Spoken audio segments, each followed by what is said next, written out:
Alert Kodungallur സൗജന്യ ഔഷധക്കഞ്ഞി വിതരണം തുടങ്ങി. കർക്കിടക മാസാചരണത്തോടനുബന്ധിച്ച് കർക്കിടകം 7 വരെയാണ് സൗജന്യ ഔഷധക്കഞ്ഞി വിതരണം നടത്തുകയെന്ന് അലർട്ട് ഭാരവാഹികൾ പറഞ്ഞു. പണിക്കേഴ്സ് ആശുപത്രിയുടെ തെക്കുവശത്തുള്ള ഫ്രഷ് വ്യാപാരിൽ ഡിവൈഎസ്പി പി പ്രമോദ് ഔഷധക്കഞ്ഞി വിതരണം ഉദ്ഘാടനം ചെയ്തു. മരുന്ന് കഞ്ഞി വിതരണമാണ്.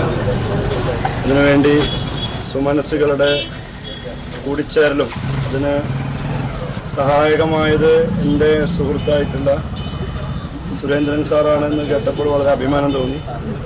തീർച്ചയായിട്ടും ആ പേരിൽ അന്വർത്ഥമാക്കുന്ന അലേർട്ട്, അതായത് സാഹചര്യങ്ങൾ വരുമ്പോൾ പ്രതികരിക്കാനുള്ള ആ ഒരു മനസ്സാണ് എല്ലാവരും കാണിക്കുന്നത്. തീർച്ചയായിട്ടും വളരെ അഭിനന്ദനങ്ങൾ.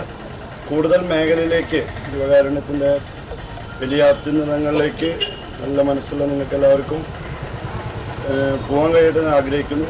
ഇതുമായി സഹകരിക്കുന്നവർക്കും നാട്ടുകാർക്കും എല്ലാവർക്കും അലർട്ടിൻ്റെയും എൻ്റെയും വക സ്നേഹാദരം.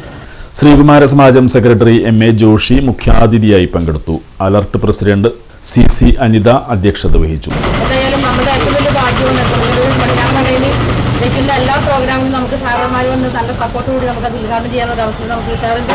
അതിന് നിങ്ങൾക്കൊക്കെ പ്രത്യേകിച്ച് നമ്മുടെ ഈ ഒരു പ്രദേശം ഏവർക്കും നല്ലൊരു കാരുണ്യപ്രവർത്തനമാകുന്ന മേഖലയായി മാറാൻ എല്ലാവരുടെ സപ്പോർട്ട് ഉണ്ടാകണം എന്ന് കൂടി അറിയിച്ചുകൊണ്ട് ജനറൽ സെക്രട്ടറി CA റഷീദ് സ്വാഗതം ആശംസിച്ചു. വൈസ് പ്രസിഡന്റ് വിനോദ് കക്കറ മുഖ്യപ്രഭാഷണം നടത്തി. അലർട്ട് സെക്രട്ടറിമാരായ VS ഇബ്രാഹിംകുട്ടി, സുപ്ര ഉണ്ണികൃഷ്ണൻ, അലർട്ട് മെമ്പർമാരായ രാധാകൃഷ്ണൻ, സുനിത ഹരിദാസൻ, സുമയ്യ സിറാജ്, കണ്ണൻ എന്നിവർ നേതൃത്വം നൽകി.